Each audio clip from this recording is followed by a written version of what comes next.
Lunch complete করে আমরা বেরিয়ে পড়লাম পেলিংয়ের উদ্দেশ্যে। রাস্তায় পাহাড়, নদী, ঝর্ণা দেখতে দেখতে আমরা পৌঁছে গেলাম বার্ড পার্কে।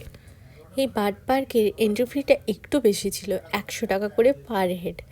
যাই হোক, ভেতরে গিয়ে অনেক রকমের নতুন নতুন পাখি দেখলাম। যেহেতু যাওয়ার রাস্তাতেই পড়ে, তাই আজকেই আমরা এই পার্কটা ঘুরে নিলাম, কারণ কালকে আরও অনেক সাইট সিন করতে হবে, হাতে বেশি টাইম থাকে না, কারণ পাহাড়ে তো 4টের পর সব কিছুই বন্ধ হয়ে যায়। তাই আজকে আমরা দেরি না করে পার্কটা ঘুরে নিলাম।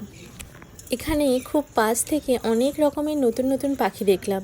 তার উপরে আমার হাজব্যান্ডের তো পাখি এত পছন্দের, আর ওর কাছে বাড়িতে অনেক রকমের পাখি আছে, তাই ও আমাকে বলে দিচ্ছিল এই পাখিগুলোর কি নাম, কত ধরনের হয়, সব কিছু। যাই হোক, এখানে এসে অনেক ভালো লাগলো, আর অনেক নতুন নতুন ধরনের পাখি দেখলাম।